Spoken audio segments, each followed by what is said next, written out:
हैं कई सारे अगर मगर और इन सब के बीच में जंग का 38वां दिन है। लेकिन बेलगोरेड पर जब अटैक होता है तो उसके बाद से यूक्रेन सहम जाता है। उसे इस बात का डर है कि कहीं बेलगोरेड के बहाने रूस जंग में खतरनाक हथियारों को ना उतार दे।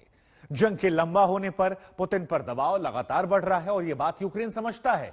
38वें दिन यूक्रेन में कीव से लेकर खार्किव तक बर्बादी का मंजर दिखाई पड़ा। मारियुपोल में तो खासतौर पर लड़ाई बहुत ज्यादा भीषण हो गई। जरा देखिए 38वें दिन बर्बादी और डर को लेकर यह रिपोर्ट।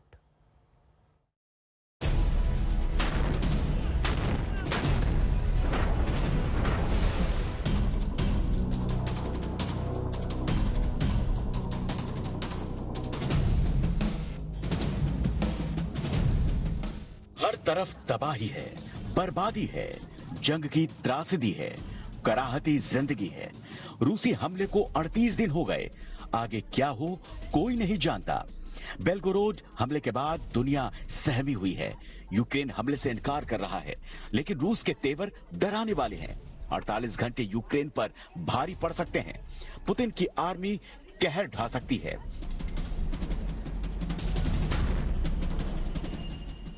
ज़ेलेंस्की रूसी सेना को करारा जवाब देने कई शहरों से खदेड़ने का दम भर रहे हैं, लेकिन उन्हें समझना होगा कि तबाह यूक्रेन ही हुआ है।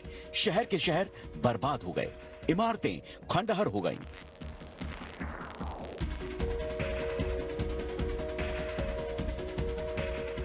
राजधानी कीव में मोर्चाबंदी तेज है। यूक्रेनी सेना कई इलाकों में आगे बढ़ी, लेकिन कीव के आसपास के शहरों पर रूसी सेना ने ताबड़तोड़ हमले किए। इरपिन पूरी तरह से तबाह हो गया। लोग जान बचाने के लिए भाग रहे हैं।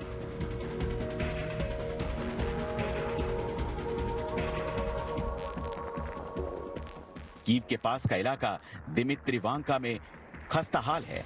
अब यहां तबाह टैंक हैं, रॉकेट के मलबे हैं। घरों का हाल देखिए, न दीवारें बची न छत। जो दीवारें हैं वो गोलियों से छलनी है। घर तो मलबा बन गया। कीव के पास का एंटोनोवा शहर भी बर्बाद है। रूसी सैनिक एयरपोर्ट को बर्बाद कर चले गए। अब देखिए वो जगह जहां हर वक्त विमानों की आवाजाही होती है। यहाँ पर भारी रूस की तरफ से बमबारी हुई थी। अब यूक्रेन ने रूस के ठिकानों पर बमबारी करके इस इलाके को अपने कब्जे में करने का प्रयास किया है। और अब धीरे धीरे यूक्रेन की सेना आगे बढ़ रही है और आज तक इकलौता चैनल है जो यूक्रेन की सेना के साथ इस समय इरपिन के इस इलाके में आगे बढ़ने का प्रयास हम लोग कर रहे हैं। तो यहाँ पर एक पायनियर्स की टीम है। ये जो कमांडो दस्ते हैं, सबसे पहले ये एक एक इलाके को क्लियर करते हुए आगे बढ़ते हैं। जब ये हरी झंडी देते हैं तो उसके बाद बाकी सेना आगे आती है और फिर उस इलाके को सैनिटाइज किया जाता है। यूक्रेन का दूसरा सबसे बड़ा शहर खार्किव में मौत का सन्नाटा है। ऐसा लग रहा है मानो पूरा शहर खंडहर हो गया। टूटे फूटे घर हैं। ड्रोन से ली गई तस्वीर बता रही है कि युद्ध कितना भयानक हो सकता है। खंडहर बने खार्किव में अभी हमले रुके नहीं। अब भी रूसी मिसाइलें बरस रही हैं। शहर शहर धुआं धुआं है। यहां तेल पाइप फटने से आग की लपटें उठ रही हैं।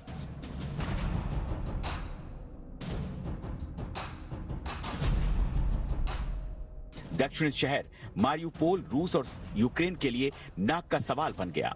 रूसी अल्टीमेटम पर यूक्रेन ने सरेंडर नहीं किया। जंग जारी है। गोले बारूद से शहर थर्रा रहा है। रूसी सेना लगातार रॉकेट दाग रही है। सड़कों पर भागते टैंक, जहां तहां खड़ी गाड़ियां, बिखरे मलबे, बस यही है मारियुपोल की कहानी।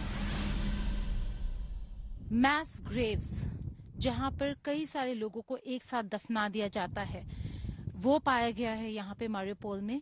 यहाँ पर विंटर्स में पूरी जो जमीन थी उस पे बर्फ जम गया था, इसलिए बहुत लोग अपने परिजनों को बेरियल नहीं दे पाए।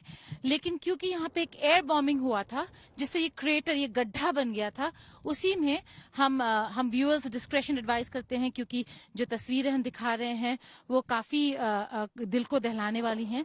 यहाँ पर लोगों को डाल दिया ताकि इसको बैरी कर सके, लेकिन बैरी नहीं कर पाए। तो मैस ग्रेव्स नजर आ रहे हैं, मुश्किलें हैं लोगों के लिए, और युद्ध का एक जो रेमनेंट होता है, एक जो रिजल्ट होता है, वो ये भी होता है कि कैसे अपने लव्ड वंस को वो लोग एक डिसेंट बेरियल दे पाए। जंग और जिद में मारियुपोल शहर की सांसें थम गई हैं। सब कुछ बर्बाद हो गया है। जहां बच्चों का शोर होता था, वहां मौत का सन्नाटा है। बम बारूद से स्कूल, बैंक सब तबाह हो गए हैं। कीव से गौरव सावंत और राजेश पवार के साथ, मारियुपोल से गीता मोहन के साथ आज तक ब्यूरो।